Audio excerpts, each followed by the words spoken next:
How we doing, everybody? Are we ready to make Trump the next president of the United States this November? All right, we're going to have some fun here, and as you guys know, it's an open mic, and also joining us is Tulsi Gabbard today. Give it up. Aloha. Good to see everybody. Thanks for coming out. Look at that sea of red hats. I love that, everybody. All right, this conversation today, we want to keep it focused on the election, questions you guys have about that, so we really want to stay focused on that. As you guys know, this is a lot of fun. Free speech is respected here on the right, and I'll tell you, this is pretty amazing to see in Tucson, of all places, everybody. This is pretty great. So we have a question here from somebody. Hi, Charlie. My name's Bryce. That's very loud. I wasn't expecting this many people to come here. But I recently just came out as they, them. And I was talking to my guys over there at the White Dudes for Harris. And we were talking about like who we were voting for and everything. So obviously I'm going to be voting for Kamala Harris because Taylor Swift is. But this was a question that I kind of wanted to ask more in private, not in front of all these people. But because I identify as they, them, does that mean I can vote multiple times? Well, have you voted already? No, I have not. Well, maybe since That's a legitimate question, It actually. is. Tulsi, do you want to take this? Well, I will tell you that since you haven't voted yet, maybe as they, them could vote for Trump-Vance 2024. Okay. Can I vote twice? Probably not. Okay, then I'm not a they, them anymore. But I will say, though, that you can cancel out any of your support with Kamala Harris by voting for Donald Trump. I will be voting for Donald Trump in 2024. Yeah. Thank you, Bryce, for your question. Give it up for Bryce, everybody. All right, now how the fuck do I get out of here? Okay. All right. Hello.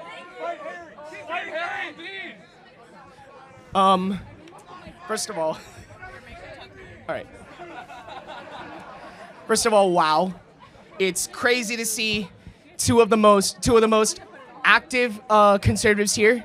And thank you, Mrs. Tulsi, for your service. I appreciate it a lot. I appreciate you for defending our country. Thank you. And so, What's your name? My name is Jew, like the religion, but I'm a Christian. So, do you have to say that a lot? yeah. I don't know. It's kind of like a signature calling card, but that's just me. So for context for my question, I suffer from anxiety and obsessive-compulsive disorder. I've been through a lot in my life. I've done good things and I've done bad things. And because of my life experiences, I have a very bad tendency to catastrophize a lot about a lot of things, but more specifically our future. And I look on social media and everywhere I go, and admittedly fake news, but I go everywhere, I look everywhere, and I see a lot of hatred and a lot of division going on from mostly the left, admittedly, but overall, it's just a lot of hatred and division going on. And so the question I really want to ask you both is, as men and women of America, as religious people, and as political figures, what inspires you? What inspires you to keep on going and to keep on being optimistic in a country that seems to be so full of hate and political division right now?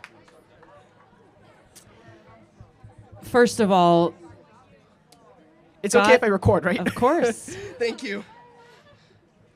I find my hope in God and God's unconditional love for every single one of us. Yeah. So no matter how dark the days may seem, and sometimes there are very dark days, and we face dark times in our future if we don't take action now and in this election. But even in those darkest of times where I find strength, where I find peace, and where I find courage to be a voice for common sense and the truth and freedom for all Americans, it comes from knowing that God's love is eternal and that He will give me that clarity and strength to do the right thing for the right reasons. Thank you. Yeah, and for me, I mean, look around you. This should give you hope for the future. I mean, this is supposed to be on a liberal college campus, and I agree with Tulsi. We must understand that there is a God and we are not Him. and that God has a Amen. plan, and that God loves us. And as a Christian, I believe that manifested in his son, Jesus Christ, Amen. and those who give their life to Jesus Christ. And so, look, we must not grow tired in doing good or noble things. And what an amazing thing. And I'll only correct one thing you say. Okay. Because this is not about conservative or liberal today. I consider myself a conservative. Tulsi at one time ran for president as a Democrat. Everybody, this is a moment that's bigger than politics. Yes. That this is now bigger than whether Charlie's a conservative or Tulsi was co-chair of the DNC. This is about America and defeating the forces that want to destroy our country. Amen. That is what this is all Let's about. go! Thank you very much. I just want to say thank you for coming here today. Thank you, Jew. Thank you. Who's up next?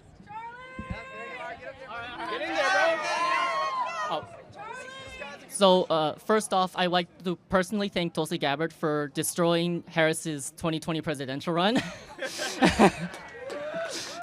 And so this is mainly towards Charlie Kirk, because I sort of know your views. Obviously, the topic of like foreign involvement, U.S. foreign involvement in foreign countries is a little contentious with conservatives right now. How would you balance supporting our allies and supporting, even if it unfortunately means we have to send troops in, with how would you balance that with also working on our supporting our own people? I think this is actually a better question for okay. Tulsi, Yeah, if that's okay. No. This is one of her Yeah. passion topics, and Tulsi served and serves in our military. And so, Tulsi, you want to take that? Yeah, sure. I mean, this is personal for a lot of reasons. I still serve in the Army Reserve. I'm a lieutenant colonel and a battalion commander. I've deployed to 3 different war zones at different times over the last 20 years. I have friends who are deployed into combat zones today. I know Kamala Harris is not aware of their existence, which is both a sad and disastrous state of affairs that in and of itself disqualifies her to be our commander-in-chief. But I was talking to a friend of mine the other day who lost both of his legs in combat. And all of us who raise our hands and volunteer to serve in our military are willing to lay our lives down to ensure the safety, security, and freedom of the American people. What we do not sign up for is politicians who care more about feeding the military-industrial complex and the war machine than they do about our lives, but the safety and security of the American people's lives. What we need are leaders, and this is why I've endorsed President Trump in this election, who will always make those decisions in balancing. You asked a very good question. How do you balance the need for us to engage and stand with our allies and partners and put the American people's interests first? Every decision has to be made within the context of what serves the needs of the American people first, period. And that includes our national security needs. That includes our liberty and our freedom, which is often on the line when we are in a state of war. The war machine takes advantage of that to try to take away more of our freedom. And it has to do with our economic well-being as well. If we have a president and commander-in-chief who makes every decision about what's in the best interest of the American people, we won't go wrong. And I'll just say one thing. We don't have to overcomplicate this. We should not send another dollar to Ukraine while our border is wide open. Period. Yes, please follow up with Tulsi, but that's my position in one sentence. So the reason I asked that is a little personal because I'm from Japan, and obviously China is being increasingly aggressive. And why a lot of Japanese people are reluctant to fully support Trump is they're afraid that you'll sort of throw us under the bus if China drags Japan into a war. So, Here's what I'd say to that, and I understand the concern, but we need a president who will prevent war. right. Period. But Period. I agree. And the opportunity is there with the right kind of leadership. And this is a huge point of difference between President Trump and Kamala Harris. Kamala Harris has criticized President Trump for doing what we should expect our leaders to do, which is to engage in direct diplomacy, whether it be with dictators or adversaries, opposition, as well as friends and partners, because that's how you that is how you prevent war. Yes, it is strength. It is peace through strength. But that's not just through the buildup of military hardware and capability. That's through engaging in the kind of leadership that we've seen in President John F. Kennedy, that we've seen in President Ronald Reagan, and that we saw in President Trump's first administration. Thank you so much. God bless you. Thank you. All right. People who have election-related questions, disagreements for Tulsi and I, come on to the front of the line, guys, or just we can keep going. So it's open mic. Thank you. Hello. What's your name? My name is Eileen. I am a U.S. citizen, but I was raised in Mexico. I came here because my parents one day want to come back, but legally, they want to do it in the right way. And by coming here to school, it was going to be an opportunity. But the school looks like it's going to give more opportunity to people who don't come here legally, instead of me, who I am a citizen, and I've been working for over a year, to get my scholarship. Nothing came back, so today I had to drop out of college, sadly. I'm sorry. And how is it possible that I have to go back to my parents in Mexico and trying to look for a job there when I've been looking for months here in the United States as a citizen to fight for my rights to get a job and get an income here just so my parents can come back in the right way. And also, my family is fully Democrat. I am here opening up. Finally, if they see me over there, I'm sorry for you, but I've opened my eyes.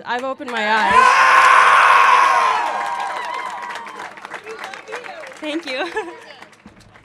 I love your thoughts on this, Tulsi, but I'll say this. It is reprehensible and wrong that the people that come here the right way are punished and the people that come here the wrong way are rewarded. That is wrong. Yes. The people that cut in line get benefits. They get taxpayer-funded subsidies. They get flights to the city they're choosing. They get luxury hotels. Where you came here the right way. You followed the rules, Yes. and you are being punished. It is a breakdown of justice and fairness, and Yeah. Donald Trump will not put up with that. He will say, if you follow the rules, you'll be rewarded. If you break the rules, you will be punished. That is what Yeah. Trump will do as president. Thank you so much. I just want to encourage you and tell you to stay strong. Don't give up. Keep up the fight. You are doing the right thing in the right way, and know that you're not alone. Thank you. Hey, you deserve a Just love, okay? one thing. Jesus Christ loves you all. He will come back one day. Amén a todos. Cuídense. God bless you. What a great soul. Okay, I thought we had a disagreement. Maybe if not, we can just keep going. No? Okay, great. Jesus Christ is my Lord and Savior, and my name is Christopher. I had a lot of questions, a lot of debates in the crowd today, but my main question would be, how do we start having conversations in the workplace without infringing on, the rules of work, but still be able to make it friendly? Because I used to work at a job where I would bring up, conversations about border and immigration and abortion and stuff, and I would make people aware. I would give them factual news information, but then they all turned on me all of a sudden one day, and I didn't understand how you could go from smiling in your face to stabbing you in the back the next day. And how do we cultivate a more friendly atmosphere in our workforce where we're mostly at majority of our life? I mean, the First Amendment is the First Amendment. I think when you're having these conversations, what I have found, even when I meet with people who come into the conversation ready for a fight, when you listen first, and if they're communicating in good faith, then you can have a true and real conversation that is based on respect. You can respect where someone's coming from, even if you disagree with them.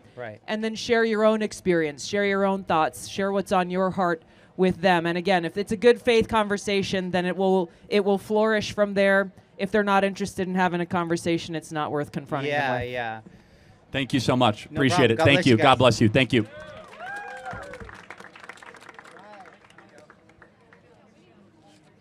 Hey, so I'm currently undecided. Yeah, just try to talk right in the mic, okay? Gotcha. So I'm currently undecided in the election. And so my main issue that would be the turning point for me in voting for Trump over Kamala Harris would be essentially just corruption and corporate money in government, which is my biggest issue by far. And from all of the research I've done, it seems to consistently point to the same amount of money being sent to both political parties. So I'd like to hear your argument as a Republican for voting for Trump in that regard. I mean, I can tell you, I don't have the actual numbers on the top of mind, but I'll take Big Pharma as one example. Their capture of the FDA and so many of these agencies that are supposed to be looking out for us are actually looking out for Big Pharma. And when you look at the amount of money that's been given to Joe Biden and Kamala Harris, it far outweighs by many multiples of 10 how much has been given to the Republican Party, first of all. Second of all, Trump has spoken to this specific issue directly in his podcast with Theo Vaughn, specifically about Big Pharma and his willingness to take them on. President Trump isn't looking for handouts from big corporations at all. He's shown that he is ready to take on, not only through his own actions, by bringing people together like Bobby Kennedy, who's dedicated his entire life to taking on these big industries, that he is serious about taking our government back and putting it back into the hands of the people. Right. Yeah. So I understand that, but to me, there's just two sides to this. From what I've seen, it tends to be that, yes, like you said, Big Pharma does give a significantly larger amount of money to the Democratic Party. But from what I've seen, companies like oil companies, for example, will give a significantly larger amount to the Republican Party. So in my mind, it honestly just seems like a choice between which corporations I'd rather win, and I'm just not a big fan of that. Okay, so a couple things though. Trump has said that no lobbyist will be part of his transition team, which is very important. So the personnel, you know who is? Tulsi Gabbard is part of his transition team. And I just want to brag on Tulsi for a second. Tulsi ran for president as a Democrat and was the co-chair of the Democrat National Party. She wrote an amazing book that you should check out and read, where she saw not just the corruption from corporations, but how corporations have merged with government and then are repressing our free speech rights. So you look at what the Democrat Party has become. They are shameless in wanting the FBI and the Department of Justice to try to interfere on their behalf to try to get a specific result, where Donald Trump is the victim of that sort of administrative state lawfare persecution. Secondly, and I think this is a really important thing, is, and I'd ask you, what issue would you say is the most important to make sure that corporate influence is diminished? Maybe foreign policy, like war, would probably be a big one, right? I could say confidently, and it's not even close, Kamala Harris is outraising money 10-1 from the war machine versus Donald Trump. She had Leon Panetta speak at her convention. Dick Cheney and Liz Cheney have endorsed her. The warmongers that gave us the Iraq War and the Afghanistan War are her senior advisors now of her inner circle. And so I will say that you're never going to find a perfect candidate with the issue you care about, because unfortunately you have to raise a lot of money to be able to compete. However, on the issue that I think is one of the most important, are people getting rich off the suffering and the death of others through declaring and invading wars? It's not even close. Kamala Harris is financing her campaign from Halliburton, from Boeing, from Lockheed Martin, and Northrop Grumman. Right. So I definitely understand that. That's a great argument. I get that they do have to raise money, and I would say that, yeah, my biggest issue would be in terms of war and Big Pharma specifically, like she was talking about. So, yeah, that would end up leaning me towards the Republican Party, despite myself being a liberal. So, yeah, I think those are some great points. Thank you. Thank you so much. Really appreciate it. Great Think questions. About that. Thank you. Thank you. Give it up for him. That was a great in-faith question, wasn't it? It was great. Okay, disagreements or just questions in general? Yeah, come on up. Anybody? Sure? Yeah.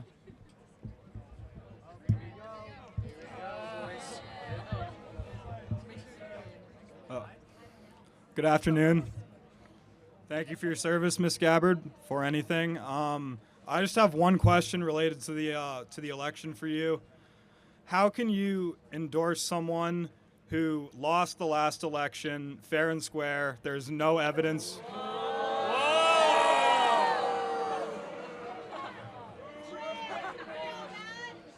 Let him finish, guys. Republican secretaries of state claimed it was fair. Trump tried to leverage the Georgia Secretary of State, Brad Raffensperger. He said to find me 11,700 votes. He has no respect for losing in our system. And what happened on January 6th happened on January 6th. A disaster. Our capital got stormed for the first time since 1812. You people claim to love America. Like, how does that not fire you up? All right, so it's a fair question. So let's talk through a couple elements of this. First, do you think the CIA should involve itself in American elections? No. Okay, so it did in 2020. Show me proof. Okay, well, Tulsi Gabbard knows this. She could tell you 50 intel officials colluded, led by Tony Blinken, due to declassified emails, signing an open letter calling the Hunter Biden laptop So Russian. why weren't any of the lawsuits Let me successful? finish. I did not. Hold on. He raised plenty of them. Hold on a second. I didn't interrupt you, right? So let me finish. 50 intel officials, current and former, signed a letter that was used to censor on social media the fact that there is a laptop owned by Hunter Biden that showed very suspicious and criminal activity by both Hunter and Joe Biden. According to the Media Research Center, 1 out of 4 voters in swing states would have changed their vote if they would have known about the Hunter Biden That's laptop. an utter ridiculous statement to Well, make. I just cited it. He lost by 7 million votes. Well, hold on. No. He lost by on the 40 popular vote. 42,000 votes across 3 states. Hold on, pal. How much did he lose Arizona by? Okay. No. Hold on. How much did he lose this state by? It's not about the final score. It's 10? a winner and a No, loser. hold He on. lost. No, That's how our system works. We have an electoral college system. Yeah. So how who much? got the electoral votes? No, of course Biden did. But what was Yeah. the margin in Arizona? I don't know. was It's 10,000 Not in votes. the back of my head. Yeah. So how much in Georgia? It was 11,700. That's Yeah. what they told Okay. Raffensperger to find and him. in Wisconsin, it was a Republican Let who me finish. denounces them. And in Wisconsin, it was 21,000, right? So it was actually 42,000, not 7 million. So when you're talking about the CIA and the Department of Justice signing a letter that was then used to, I did not have my Twitter account for 30 days. We were not allowed to mention the Hunter Biden Because laptop. you violated a private company's privacy. Well, no, like, actually, I own didn't. guidelines. It's actually yes, you did. no, because of the Twitter files, thanks to Elon Musk. We now know the FBI told Twitter to say you are not allowed to mention the Hunter Biden laptop. Am I correct in this, Tulsi? That's correct. And So you don't trust the FBI at all? Well, People who not have at all. devoted No. their life to civil service. That's a red herring. I'm saying in that instance, Yoel Roth. Do you know who Yoel Roth was? I don't know. Yeah, who okay. Roth Yoel is. Roth was the head of security, trust, and safety for Twitter that had a what's called a standing room meeting every Tuesday with the Federal Bureau of Investigation in San Francisco, where they met about Russian threats to American interference of elections, and they said this laptop is not allowed to be discussed on your platform. That impacted our election. People made their decisions differently in 2020, not knowing the full picture that this laptop existed, and that was the October surprise. So you would agree that that's not a fair You think election. the laptop would have flipped the election for him? Well, we're talking about 42,000 votes in 3 states, and I already cited a study that 1 in 4 swing voters would a have changed study by who? the Media Research Clarence Center. Thomas's Winnebago buyer? Like, who funds these? I just said by the independent, nonpartisan Media Research Center, where they said 1 out of 4 voters would have changed their opinion. So I just want to make sure we're clear, though. You agree our government should not interfere with our elections. Well, they have to regulate them by nature. That's the states have to. Well, no, hold on. Otherwise, you wouldn't have an election because you need rules I and said a judge. interfere. So should the federal government be able to restrict our speech during elections? Well, when you have what happened in 2016, where Russian disinformation spreads all over Facebook and other platforms, then you have. So wait, it was not a lie. who is- It was not a lie. It- Read the Mueller report. Another Republican. you realize respected. the Mueller report found that there was no tangible collusion between Donald Trump or the Russian Federation. It wasn't about, but hold it on, wasn't just a collusion thing. It's a I- 430-page report. I He want to talks try to about- find common ground here, okay? I want to try to find common ground. Can we agree that 2020 was decided by very few votes? No, because it wasn't. Well, 42,000 votes is very few, right? No. What is the percentage of 42,000? It's not about. George Bush and Al Gore were as close as ever in 2000. Al Gore conceded, said, "You know what? I but lost. There might be a challenge." Hold on, but because he cared about the good of the country. You know, Al He Gore did. brought it all the way up to the Supreme Court, man, and he said that Bush was not the duly elected president. And he could have gone further because How do you go further than the Supreme Court? The Supreme Court sent it back to judgment in the Florida State Supreme Court again, and Gore said, "No, I'm not doing that. Just move on. Bush is the president for the good of the country." Because Yeah, people but- used to care about our country. No, and of course. So are you trying to imply Trump doesn't care about the country? Yes, that's absolutely what I'm implying. You think you think he sits in his gold room in Trump Tower and thinks, "Oh, how can I make things better for everyday Joe?" So let me ask one thing, and I'd love to have Tulsi. Just help me understand. So his business empire has been taken away from him. He's facing because he broke the law. Can I finish my thought? He's facing 700 years in federal prison. He's been shot once with multiple assassination attempts. Why keep running for president if he doesn't love the country? Because 100 years from now in a history textbook, it's going to say Donald Trump's name, and that's what motivates narcissists.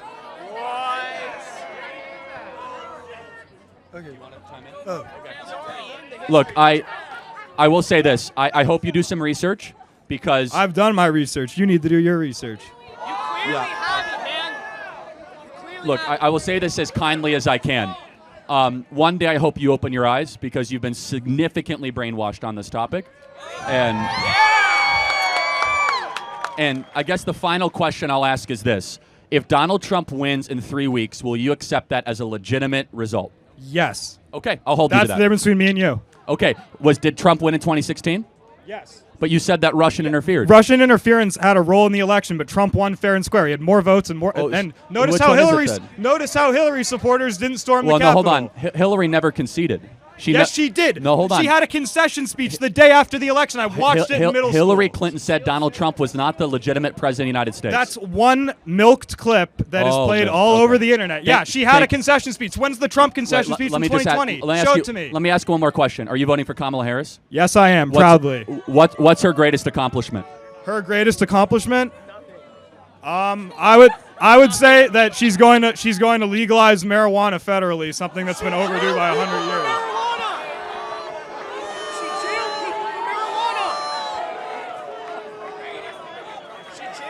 Thank you. She said it. I have a question. I took 1 hour to listen to Kamala Harris. And my question is this. The President of the United States has to make command decisions. That's 80% of his job, or her job, to make command decisions. Could you explain, have you ever seen any evidence that Kamala Harris, Vice President Harris, I'm not sure what the name is, can make command decisions? Has anybody has any evidence that she can make command decisions? That's 80% of what the President of the United States does.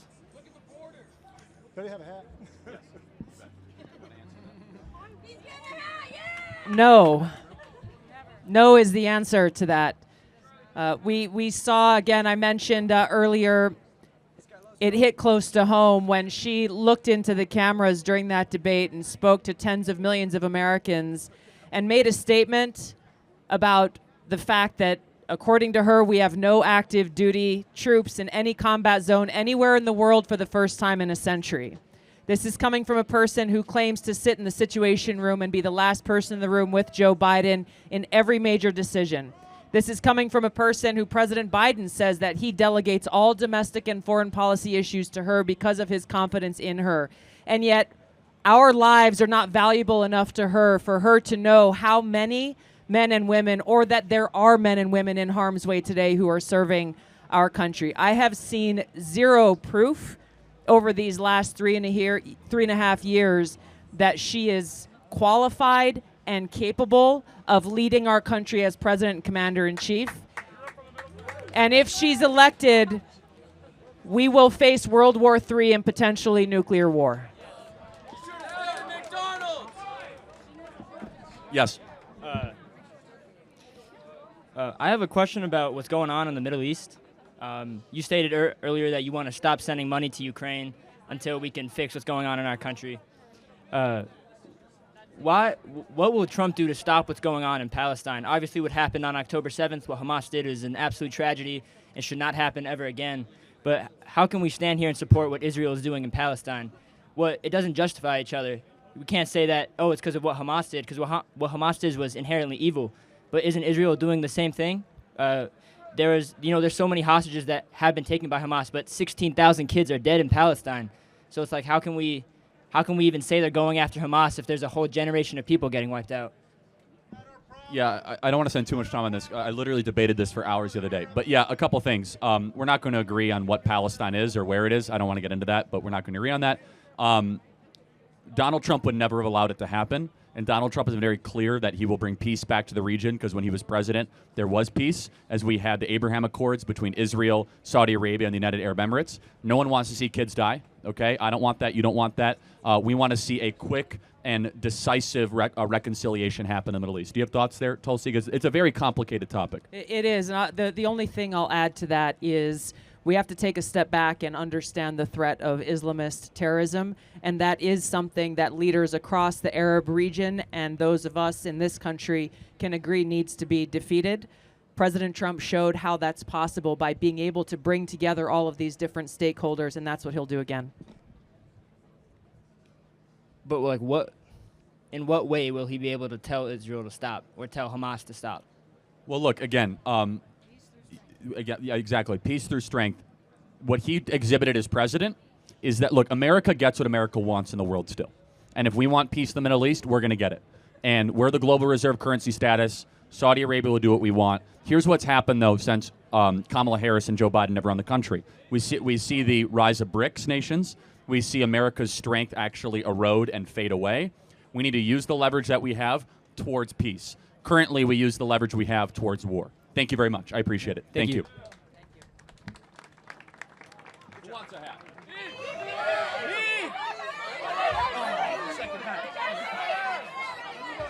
All right, yes, next. Hi, my name's Ava, and I've grew up most of my life in North Carolina. And my grandma, she's from Asheville, and recently from Hurricane Helene, Asheville has been totally wiped out. No one's getting money, and FEMA is saying that everyone's supposed to get $750 to help, but everyone I know hasn't been getting approved. But all this money is going to Ukraine, Israel. I just want to understand, like, where is this money going to, and how come, like, we still have so much homeless population here, our roads are horrible here, but we can't get $750 from a hurricane disaster, and now people are out of homes. So I would just like to know where that money is actually going. I was there in Western North Carolina about a week and a half ago, shortly after Helene went through there, and my heart is with your grandmother and any of your family that still remain in the area. I have friends who are both still actively serving and taking leave to go help out there, as well as many veterans who are going to small towns that no government entity has touched yet. Last night, they had a blizzard warning there in the mountains. They've got people who are homeless, who have no clothes, no food, no access to clean water, and dead bodies that are still being recovered. Unfortunately, the headlines have moved on. Your question is the most important question. When this was posed, this very same question was posed to the White House press secretary. You know what her response was? This is disinformation. The question is disinformation. The problem with this is they are prioritizing other interests ahead of the interests of our fellow Americans, your family, and so many other friends and family who desperately need help right now. And if we dare criticize their failed response that is resulting in people getting sick and potentially dying in the aftermath of Helene, they criticize us for disinformation. This is what happens in dictatorships. Those in power identify themselves as the country, and if we dare criticize them, they then call us traitors who are dangerous. This is why free speech is so important. This is what the First Amendment is all about, and this is why it's up to us to hold them accountable. Otherwise, they're going to continue to put the American people last. And I'll just close with this. You have family in Western North Carolina? My grandma grew up in Asheville, and I've been there most of my life. So there's an easy way she can get cash. You ready?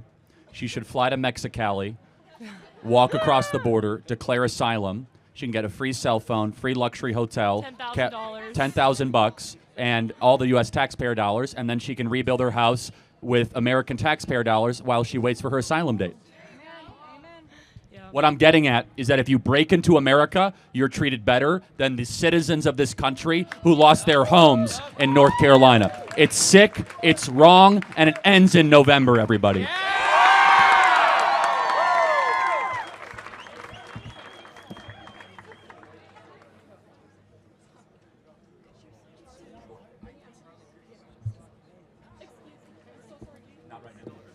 Yes.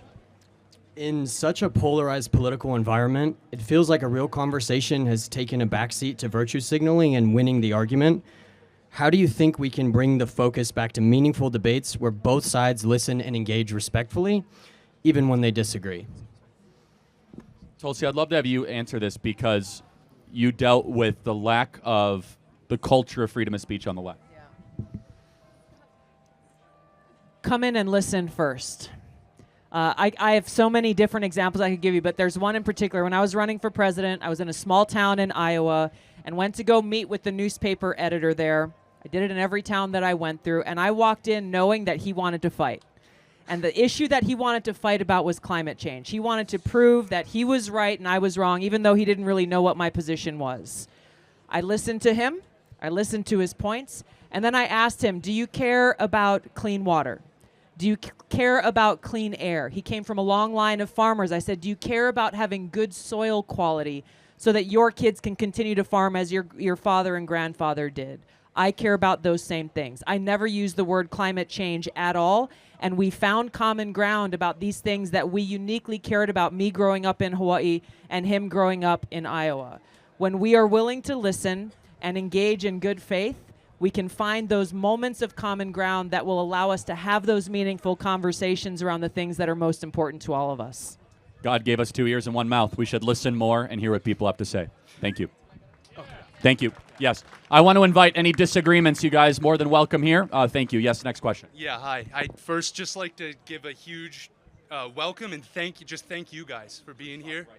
On behalf of the University of Arizona, thank you. And all the students here, as I represent the student body, right? So I watched Theo Vaughn last night, and it was a podcast with Bernie on that. And he, for the first portion, went over healthcare reformation in our country with some comparative analysis to other countries that are in the same bracket of wealth and GDP. So I just was wondering, maybe because I have a poor understanding of Trump's maybe proposed structure to optimize what I think is a necessary healthcare reformation.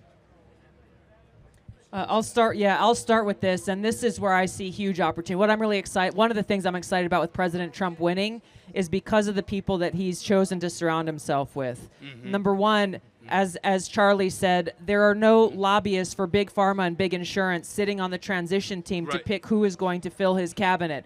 That's a huge difference from any previous administration from either party. Yeah, they're the biggest lobbyists. You've got Bobby Kennedy, who is sitting in position and already starting to choose people who recognize how broken our sick care system is and bring about the deeply, the systemic change that we need to see that will actually put our health and well-being first. That's not just about pushing pills on people to make big pharma richer, but actually dealing with the root causes of why our country is so sick and how we can improve life for the American people. Okay. Tulsi's exactly right. One of the reasons, not the only reason, we spend more per capita on healthcare is that we're actively poisoning our kids in what we put in their cereal, in their food, and the corporations are poisoning us. Donald Trump putting Bobby Kennedy into the administration and on the transition team will be one of the greatest steps forward in protecting American health. For example, in Japan, 3% of kids at age 15 are chronically obese or overweight. 3%. 50% of our kids are chronically obese or overweight by the time they're 15. And it's not because just they're moving less, it's because what's in our food. Red dye 22, blue dye 5 from what is in our food should be illegal and is illegal in most other countries. So if we are serious about healthcare, the number one thing we should focus on is the thing you put in your body more than anything else. Food. Food can either be medicine or poison, and it's currently poison in our country, which then creates type 2 diabetes, heart issues, coronary issues, obesity, overweight. So how do we get that? It's a long project. Yeah. You need to fix the literature on how we actually publish studies, blow up the food pyramid, and make the lobbyists for Kellogg's and Nestle not have a back door into the White House. Thank you. Thank you. All right. Hello. Thank you for having me. My name's Luke Wilson. I had a question since you guys seem to push Donald Trump's candidacy a lot, especially because of his America First policies, which I think we can all agree with. We're all tired in this country of feeling like we're getting pushed down. My question was, however, is how do you guys reconcile with the fact that despite so many American First policies and sort of speeches he gives, he still very adamantly supports Israel, a country which at times seems to be opposed with our democratic values? So this is the third Israel question. I think we've exhausted It's an important that. question, though. Yeah, again, but what did I say in the other two questions? Well, what about it? I'm not going to keep on answering the same question. I'm asking, how do you reconcile with the fact that Donald Trump is so America first, but at the same time he has a contradictory... Let me ask you a question. Is America first America only? Yes. Oh, see, I disagree. I don't believe in America only. You do? Yes. Okay, so I disagree. I don't believe in America only. I think we should prioritize ourselves, but I think there is a place for America to be involved in international relations. I think there is a place for us to end wars unnecessarily and be involved in diplomacy. So you believe in America only. Donald Trump believes in America first. So don't conflate the two. America first does not mean we will not be involved in other countries' other affairs. It means we come first always, and then we can start involving ourselves in other countries and other areas and spheres of influence. Exactly, but we can't. We don't have. We are not putting America first and then trying to help Israel. No, okay, but we agree. Putting Israel first. What Trump has said is he said you stop foreign aid until our own border is secure and our people at least have some stability and some way of life. We've said that in the last couple questions, okay? Now, I will just ask a question about Israel, though, which I think is a moral clarifying issue. Do you think the Jewish people have a right to their ancestral homeland? I don't think it's their ancestral homeland. See, so okay, so this is the reason why we have a disagreement. Where is their ancestral homeland then?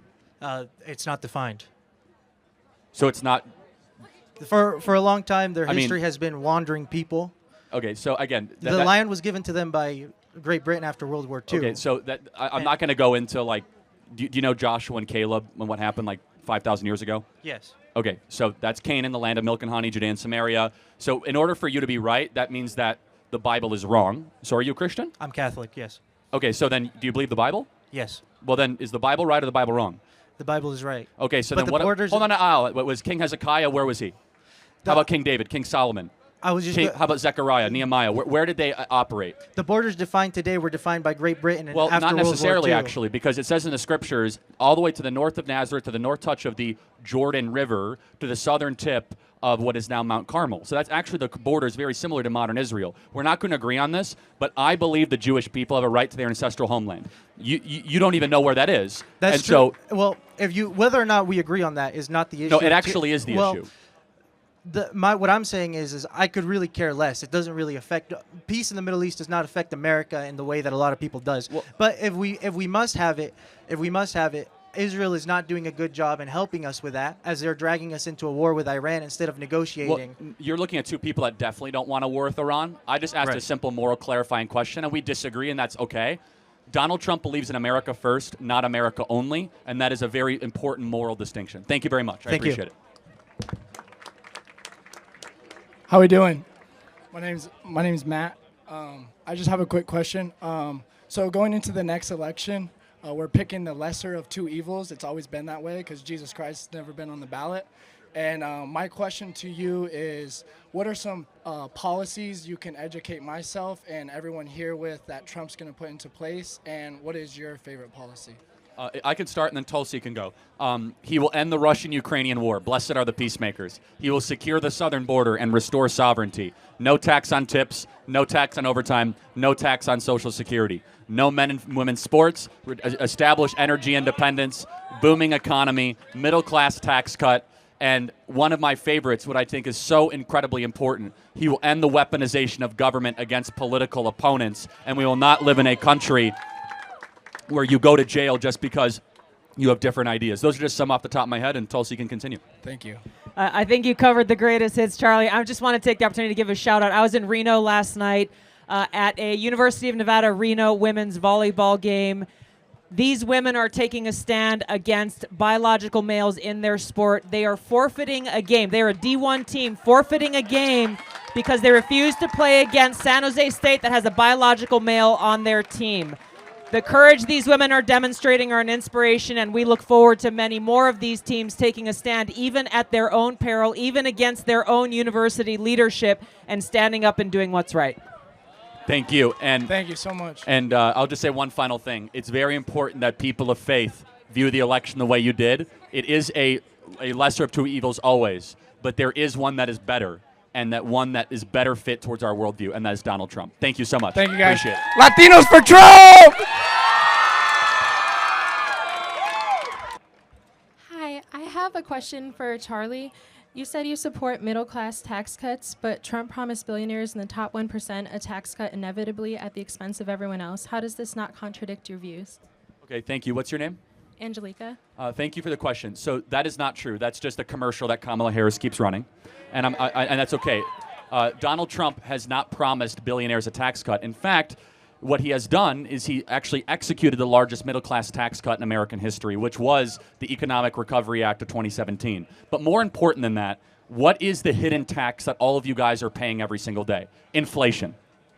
Inflation is the tax that no one voted for, but all of you guys are experiencing. Inflation was at record lows under Donald Trump. How many of you guys are suffering under inflation right now? And you are too. And so inflation actually makes you poor. But let me tell you, people that have money, they don't feel inflation. You know why? If you own assets, inflation is actually very good for you. If you own apartment buildings, condominiums, private jets, yachts, stocks, and bonds, inflation actually is a way to boost the value of your asset. You know who gets crushed by inflation? For those of you that are renting. For those of you who parents that don't own a mortgage. You guys get crushed by inflation. So I love the question, and I know that it's coming in good faith. I will just say that it's not true. When Donald Trump reduces inflation on day one, it will actually be the greatest tax cut in history because you guys will have increased purchasing power. Thank you. Okay, so first I want to thank you guys for coming out here. I appreciate what you do. Thank you for your service, Tulsi. So I just want to ask, right, I'm already voting for Donald Trump. I'm just putting that out there, but what is he going to do about the homeless population, and especially with the veterans of this country? I think it's terrible how the Biden administration just ignores it completely. You know what I mean? So, yeah, I mean the homeless crisis is facing, I think, every big city and many small towns across the country. There's a few quick things I'll hit on. You mentioned veterans specifically. The Department of Veterans Affairs needs a complete overhaul. It has become a money-gobbling bureaucracy that does not serve all of the best needs of veterans, including homeless veterans. One of the things that Donald Trump will do is secure the border and make it so that resources go towards getting housing for homeless veterans rather than providing housing and money and food directly for illegal immigrants. He has within his first 100-day agenda to begin to start to build more affordable housing across our country and deploying those resources more towards local communities to be able to decide how best to deploy those resources. There's a lot of other things. When you bring down inflation, you bring down the cost of energy, you improve the economy. The rest of these challenges will provide the opportunity to be solved. Yeah, and I'll just say one thing from a moral standpoint. We must have compassion for every American. With that being said, the streets are not your home, and we must find a way that we can treat all people without the streets of our cities becoming littered, more dangerous, and quite honestly, areas that depress us, not that lift us up. Thank you very much. 100%. Can I get a hat? Thank you.